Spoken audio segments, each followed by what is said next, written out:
Hello! We're back! So pagpapatuloy natin yung vlog natin related sa Paniman, Caramoan, Camarines Sur. So today, ang focus ng video natin ay ang long trips of Caramoan Island Tour. Pag nagka-travel kami, nagiging curious din ako kung saan nanggagaling yung pangalan nung town or nung lugar na pinupuntahan namin. And during pre-colonial period, ang Caramoan tinatawag tong Gota de Leche or milk drop. Kasi daw yung mga limestone dito sa Caramoan ay parang milk drop. But during Spanish period, tinawag na itong Karahan and later on, naging Caramoan. Ang Karahan kasi ay referring to sea turtles. Madami kasing sea turtles dito sa lugar na to. In fact, yung una nating pupuntahan, yung Ginoan Lighthouse, tanaw doon yung protected area kung saan nangingitlog yung mga sea turtles.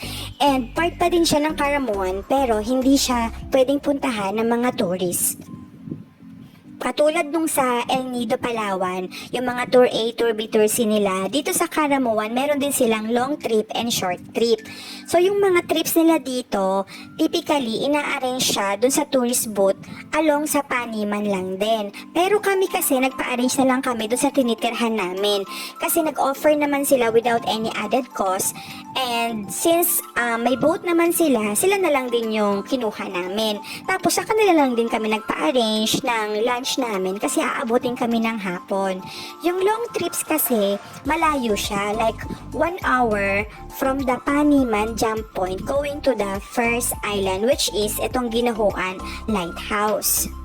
So dito sa Ginahuan Island, residential siya. May mga nakatira na mga locals. Pagbaba nyo ng boat, may sasalubong sa inyong mga bata, and yung mga bata na yon mag-o-offer para i-tour kayo pataas or picturean kayo. Okay lang naman kasi wala naman silang price. Bahala na kayo magbigay ng tip sa kanila.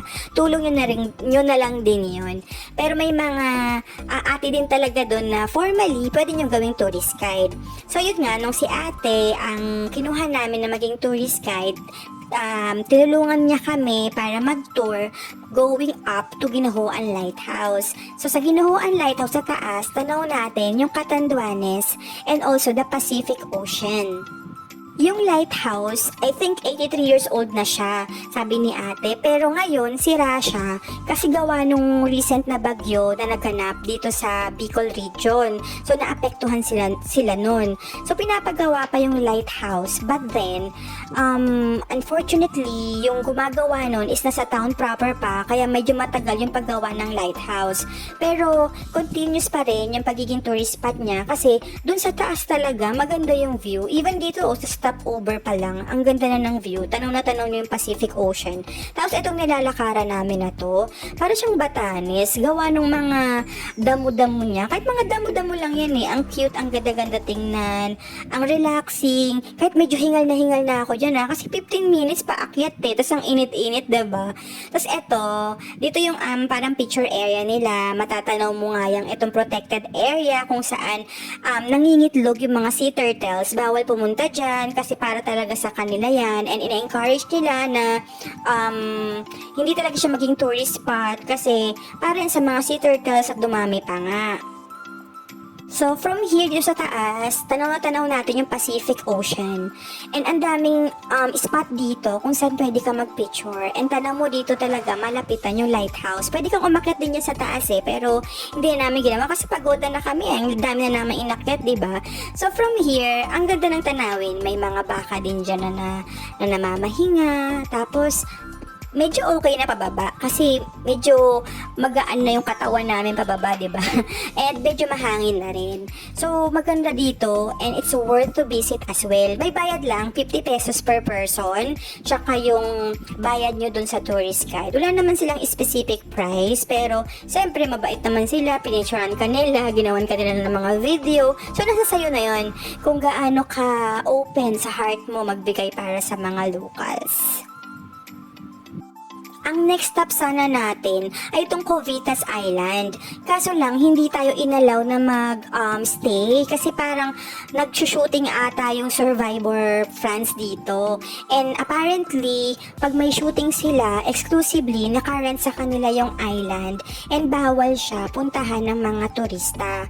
So this time, nung dumaan kami, wala lang, sightseeing lang talaga. Nakita namin na maputi nga yung sand, white sand siya, and yun nga, typically nga daw, close yung island dahil nga gawa ng lagi merong nasushooting na Survivor.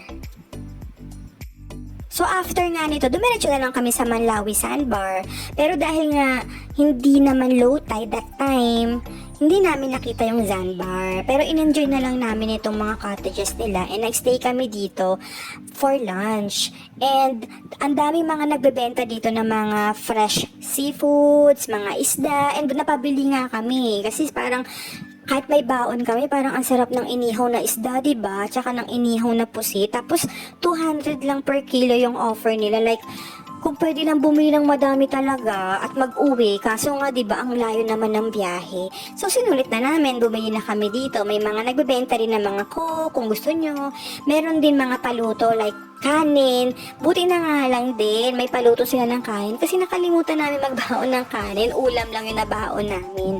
Sobrang nag-enjoy kami dito kasi parang yun nga, fresh yung luto. Tapos nakaswim kami kahit nasabihin natin na high tide siya. Na-enjoy namin yung tubig. Tapos, yung view maganda, in fairness, yung paligid niya, maganda yung sceneries. Tapos tahimik siya kasi hindi rin ganun ka-crowded. Kahit pa sabi mo may mga turista that time, okay lang. After nga namin mag-enjoy at mag-lunch, lumipat na kami sa susunod na island, which is yung Sabitang Laya. Itong Sabitang Laya na to, sikat siya dahil sa kanyang triangular shape and may twin beach siya, tinatawag na Bag-ing. Medyo hesitant nga pumunta yung bangkero namin dito kasi parang baka daw mayroon din daw shooting kasi isa rin yung Sabitang Laya sa common island na pinagsushootingan ng mga survivor. Tapos papunta doon, dadaanan mo itong magandang mangroves na to. Medyo nag-hesitate nga ako, nag-judgmental pa ako kana Kuya kasi parang, saan kami dadali nito? Ba't parang, hindi naman na to papunta sa island, parang ano ba to, kikidnapin na ba kami? Pero yun lang, naging judgmental lang, pero syempre hindi, mababait naman ang mga tao dito, ako lang yun nga, pero na-enjoy ko to, parang na-realize ko na, ay ang ganda pala, ba't ba ako naging judgmental, ang ganda-ganda ng paligid, diba? Tingnan nyo naman, no, mga mangroves, tapos biglang paglabas, parang pak, yun na pala siya, yung island na Sabitang Laya, doon umikot lang pala kami sa likod, para mas mabilis yung daan namin, tapos makita namin, yung island na maganda. Tapos parang may kumakaway-kaway nga yan. Akala ko, parang sabihin nila na, wag na naman, bawal pumunta. Pero yung pala, okay, yung sabi nila. So, dito kami nagstay, mga 2 hours ata kami, ganyan. So, parang ito rin ata yung last stop namin for the long trip. So, medyo in-enjoy na namin to. Tapos, for this trip, isa to sa pinakamaganda yung sand. Fine sand siya, tahimik. So, nag-set up kami dito ng area kung saan pwede kaming maupo. Nag-relax kami ng aking husband. Nag-picture-picture kami, naligo kami. May mga area dito kung saan nakadikit yung mga talaba. Nagbuhat kami, may nagtatalaba pa dyan. Tapos, may mga gumagapang-gapang na mga seashells. Pero siyempre, kailangan din natin mag-ingat kasi nga sobrang init this time, summer. So, parang jellyfish season. So, dahil jellyfish season nga siya, parang let's be careful kapag magsiswimming tayo kasi baka mamaya magulat tayo, nakadikit na pala sa mga balat natin. But anyway, sobrang ganda ng place, diba? Tingnan nyo naman. Sobrang serene, peaceful, calm, ang warm ng water, ang sarap mag-swimming, walang masyadong tao. Yun talaga yung in-enjoy ko dito sa Caramuan eh. Alam mo yun, yung ang ganda-ganda ng place, ang ganda-ganda ng lugar, tapos wala masyadong tao, parang solo mo lang, parang sa'yo yung isla.